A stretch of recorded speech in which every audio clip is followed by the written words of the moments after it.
बिस्मिल्लाहिर्रहमानिर्रहीम। अस्सलाम वालेकुम। दोस्तों, सबसे पहले बात करता हूँ अपॉइंटमेंट लेटर के हवाले से जो 480 के कैंडिडेट को मिलना है। तो 480 के जो कैंडिडेट्स हैं उनका मेडिकल चल रहा है और मेरे ख्याल से लास्ट लैब रह गई है जीएमटी। तो उसके बाद ही मेडिकल इनका एंड हो जाएगा। तो जनवरी के एंड में इनका अपॉइंटमेंट लेटर मिल सकता है। तो जनवरी के एंड का सुना गया है, हो जनवरी के महीने में किसी भी आपको किसी भी टाइम मिल सकता है, क्योंकि जनवरी के 15 तारीख को इलेक्शन भी हैं। हो सकता है इलेक्शन के बाद मिल जाए, हो सकता है पहले मिल जाए, क्योंकि उनको ड्यूटीज़ भी लगानी होगी आप लोगों की। तो वो अपॉइंटमेंट लेटर के बगैर भी लगा सकते हैं, लेकिन ये पॉसिबल है कि आप लोग को इलेक्शन के बाद ही मेरे अपॉइंटमेंट लेटर मिल दिया जाएगा। तो जो ट्रेनिंग का जो शेड्यूल है वो आप लोग को वेब में भेजेंगे, क्योंकि जो जनवरी में जो अपॉइंटमेंट मिलते हैं, अपॉइंटमेंट लेटर के 10 से 15 दिन के बाद आप लोग को ट्रेनिंग पे भेज दिया जाता है। 7 दिन का टाइम होता है आमद कराने का। अपॉइंटमेंट लेटर जब मिलता है उसके बाद 7 दिन का टाइम होता है कि आपने 7 दिन के अंदर अंदर अपने अपने ज़िलों में रिपोर्ट करनी है। जो हेड क्वार्टर्स होते हैं वहाँ पे रिपोर्ट करनी होती है आप लोगों ने। उसके बाद जब ट्रेनिंग का शेड्यूल आता है तो आप लोग को ट्रेनिंग पे भेज दिया जाता है। तो ट्रेनिंग के हवाले से बात करता हूँ। ये वीडियो बनाने का मकसद ट्रेनिंग के हवाले से आप लोगों को गाइड करना है, क्योंकि काफ़ी कैंडिडेट्स ने मुझसे इंस्टाग्राम और कमेंट्स में यही कहा था कि वीडियो बना दें ट्रेनिंग के हवाले से। तो जो बॉयज़ हैं उनको 3 मंथ की ट्रेनिंग आर्मी एडवांस कोर्स कराया जाता है। आर्मी एडवांस कोर्स जो है कराची मलीर कैंट में 3 मंथ का होता है। इसके अलावा कुछ कैंडिडेट्स को इंटीरियर सिंध भेजा जाता है। वहाँ पे भी 2 सेंटर हैं जहाँ आर्मी कोर्स करवाया जाता है। एक मेरे ख्याल से हैदराबाद में होता है और एक सकरन में होता है शायद।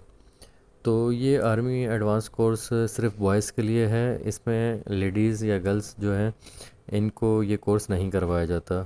तो बॉयज़ जब आर्मी एडवांस कोर्स पे जाएंगे तो जो गर्ल्स हैं वो कराची में सईदाबाद ट्रेनिंग सेंटर में अपनी हाज़िरी देंगी, वहाँ पे अपनी ज्वाइनिंग देंगी। तो गर्ल्स की डायरेक्ट पुलिस की ट्रेनिंग स्टार्ट होगी। तो बॉयज़ जब 3 महीने की अपनी ट्रेनिंग वहाँ से ख़त्म करेंगे तो फिर वो पुलिस की ट्रेनिंग को ज्वाइन करेंगे। कुछ सईदाबाद में ज्वाइन करेंगे और कुछ इंटीरियर सिंध में ज्वाइन करेंगे।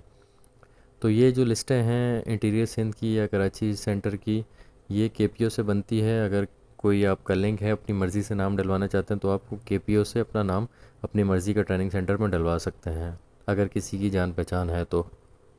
इसके अलावा या फिर जो जो भी सेंटर में नाम आएगा वहाँ पे आपको जाके रिपोर्ट करनी होगी। ट्रेनिंग सेंटर में मोबाइल फ़ोन के इस्तेमाल के हवाले से काफ़ी पूछा गया है। वहाँ जो आप लोग आर्मी एडवांस कोर्स करेंगे वहाँ पे मोबाइल फ़ोन बिल्कुल भी अलाउ नहीं होगा आप लोग को। आप लोग अपने साथ कीपैड वाले मोबाइल लेकर जाएंगे और वो भी वहाँ पे जमा हो जाएंगे। आप लोग को वहाँ यूज़ करने नहीं दिया जाएगा। अगर कोई वहाँ पे यूज़ करते पकड़ा गया मोबाइल फ़ोन किसी का, तो उसके ख़िलाफ़ एक्शन लिया जाता है। सज़ा भी दे सकते हैं, हो सकता है वापस आपको ट्रेनिंग सेंटर से आर्मी एडवांस कोर्स से हटाकर आपको वापस अपने यूनिट में भेज दिया जाए, अपने डिस्ट्रिक्ट में भेज दिया जाए। तो वहाँ पे मोबाइल पे बहुत ज़्यादा सख्ती होती है। इसके अलावा जो पुलिस सेंटर हैं, जैसे लड़कियाँ सईदाबाद में करेंगी और आप लोग आर्मी एडवांस के बाद करेंगे पुलिस सेंटर में ट्रेनिंग, तो वहाँ पे मोबाइल फ़ोन अलाउ होता है। आप लोग अपनी बैरक में यूज़ कर सकते हैं, लेकिन बैरक से बाहर अलाउ नहीं होता। तो कुछ सख्ती होती है स्टार्टिंग में, तो वो आप लोग स्टार्टिंग में बिल्कुल भी यूज़ ना करें। जब सख्ती तो आप लोगों को कुछ टाइम हो जाए तो आप लोग फिर इधर उधर भी लेके जाएं तो कोई इशू नहीं होता, लेकिन छुपा के यूज़ करें। बैरक में आप लोग ओपन इस्तेमाल कर सकते हैं, मोबाइल फ़ोन बैरक में अलाउ होता है। इसके अलावा बात करता हूँ छुट्टियों के हवाले से। छुट्टियाँ आपको कैसे मिलेंगी या कितनी मिलेंगी, और ट्रेनिंग पे जो आपका शेड्यूल होगा छुट्टी का तो वो क्या होगा।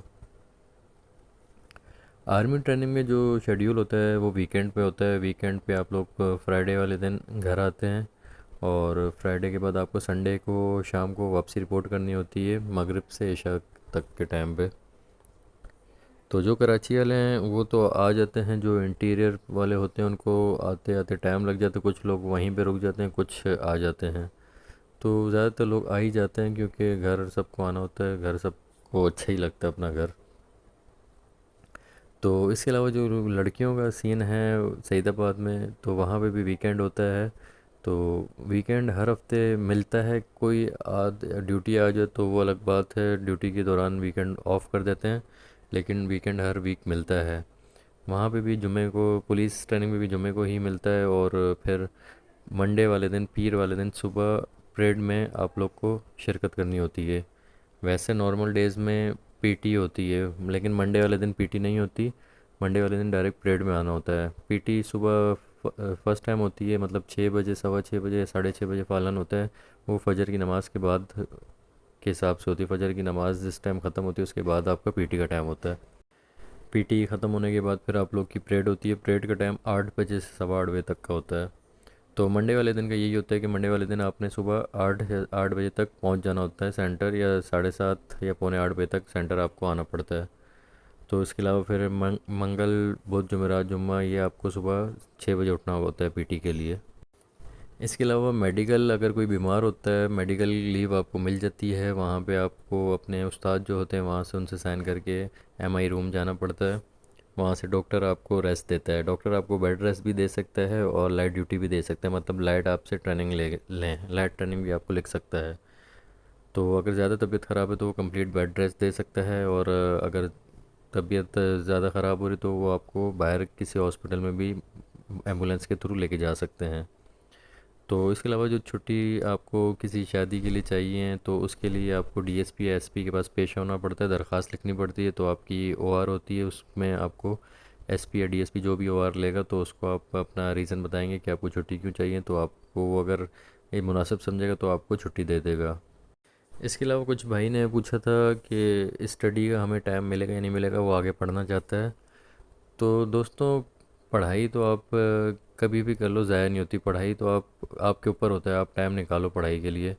क्योंकि वहाँ पे ऐसा रूटीन होता है कि दोस्ती यारी सबसे हो जाती है, तो हंसी मजाक लगा रहता है। शाम के टाइम जब इवेंट्स ख़त्म हो जाते हैं सारे, तो उसके बाद आप लोग का हंसी मजाक लगा होता है। वो आपके ऊपर है, आप गप्पे लगाओ या फिर अपनी स्टडी करो। इसके अलावा सबसे बड़ा जो इशू है वहाँ पे रिहाइश का इशू है, तो खाने पीने का इशू आता है। सईदाबाद का खाना माशाल्लाह अच्छा है, पहले से बहुत बेहतर है। और अब तो मैस कटिंग भी जो है वो गवर्नमेंट पे करती है। पहले जो मंथली आपको 3,000 या 3200 या 3400 तक देने पड़ते थे खाने के लिए, तो वो अब आपको गवर्नमेंट देगी आपके पैसे। जो लोग ट्रेनिंग सेंटर से करीब रहते हैं वो तो डेली घर चले जाते थे, क्योंकि अलाउ होता था घर जाना। अब आप लोग की ट्रेनिंग के दौरान अगर अलाउ हुआ तो जो करीब होंगे वो घर चले जाएंगे, जो नहीं जा सकते घर, क्योंकि सुबह 6 बजे पहुंचना पड़ता है, तो हर कोई सुबह 6 बजे नहीं पहुंच सकता। ख़ास तौर पर लड़कियों के लिए इशू आता है, तो फिर वो रात वहाँ पे रुकना पड़ता है। वहाँ पे रहाइश भी आपको कोई इशू नहीं होगा रहाइश में, और ना आपको खाने पीने में कोई इशू होगा। आने जाने से लोग इसलिए मना करते हैं क्योंकि सुबह सुबह जल्दबाजी में आते हैं लोग, तो एक्सीडेंट काफ़ी होते हैं, तो इस वजह से मना करते हैं आप लोग को डेली घर जाने से। तो आप लोग की जो ट्रेनिंग होगी वो 3 महीने आर्मी के पास होगी और 3 से 4 महीने पुलिस ट्रेनिंग सेंटर में होगी। तकरीबन 6 से 7 महीने आप लोग का ये शेड्यूल बनेगा। इसी तरह लड़कियों का भी 6 से 7 महीने शेड्यूल होता है ट्रेनिंग का। तो ये टोटल ओवरऑल आप लोग की 8 से 9 महीने तक चली जाती है ट्रेनिंग। तो आप लोगों ने यही माइंड रखना है कि 8 से 9 महीने आप लोगों ने ट्रेनिंग करनी है। इसके अलावा कुछ लड़कियों के सवालात ये थे कि हम लोग बॉयज़ के साथ ट्रेनिंग करेंगे या हमारी सेपरेट होगी ट्रेनिंग। तो सबसे पहले मैं बता दूं, एक एक तो आप लोग की जो रिहाइश है वो भी सेपरेट होगी, काफ़ी दूर रिहाइश है। फ़ीमेल हॉस्टल अलग है और बॉयज़ का हॉस्टल अलग है। इसके अलावा जब आप लोग पीटी के लिए आएंगे या परेड के लिए आएंगे, तो जिस रोड से आप लोग जाएंगे वहाँ से आप लोग को बॉयज़ की बैरिक्स वगैरह स्टार्ट होंगी। वहाँ से रास्ते में आप लोग को बॉयज़ नज़र आते रहेंगे। और पीटी जहाँ होगी आप लोग की, वो आप लोग की प्लेटून वाइज, आप लोग का ग्रुप वाइज अलग होगा, वो सेपरेट होगा।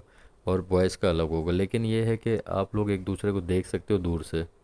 जो परेड होगी वो करीब ही होगी, आप लोग के साथ ही होगी। बॉयज़ खड़े होंगे आप लोग के एक ग्रुप में, और आप लोग अपने ग्रुप में खड़ी होंगी, मतलब एक ही ग्राउंड में खड़े होंगे। जो पीटी होती है वो काफ़ी दूर होती है, फीमेल्स की तो काफ़ी दूर रखते हैं, क्योंकि उसमें पुशअप, सिटअप वगैरह, चैनअप वगैरह जो भी हैं उसमें पीटी में, तो वो बॉयज़ से थोड़ा सा दूर रखते हैं। पीटी और परेड के अलावा लॉ की क्लासेस होती हैं जहां आपको कानून पढ़ाया जाता है, जिसमें पीपीसी, सीआरपीसी, कानून, कानून शहादत, पुलिस रूल्स, काफ़ी सारे सब्जेक्ट हैं जिनके बाद में एग्ज़ाम्स होते हैं। तो वहाँ पर भी बॉयज़ सेपरेट क्लास में होंगे और गर्ल्स जो होंगी वो सेपरेट क्लास में होंगी। तो ये जो शेड्यूल है ये सिर्फ मैंने कराची वालों के हवाले से बताया। इंटीरियर के जो होंगे उनकी उनकी जो ट्रेनिंग होगी उनके अपने अपने डिस्ट्रिक्ट वगैरह में होंगी। इसके अलावा अगर ट्रेनिंग के हवाले से कोई सवाल है तो आप मुझे इस वीडियो में कमेंट्स में बता दें या फिर इंस्टाग्राम पे मैसेज कर दें। तो फिर आप लोग के जो सवाल होंगे उसके हवाले से वीडियो पे बात करेंगे। तो जब तक आप लोग के प्रोसेस कंप्लीट नहीं हो जाते, अपॉइंटमेंट लेटर नहीं मिल जाते, तो आप लोग की ट्रेनिंग के हवाले से जो भी सवाल हैं या किसी और हवाले से सवाल हैं उस पर डिस्कस करेंगे। अल्लाह पाक आप सबको कामयाब करे। अपना बहुत ख्याल रखना, दुआओं में याद रखना। अल्लाह हाफिज़।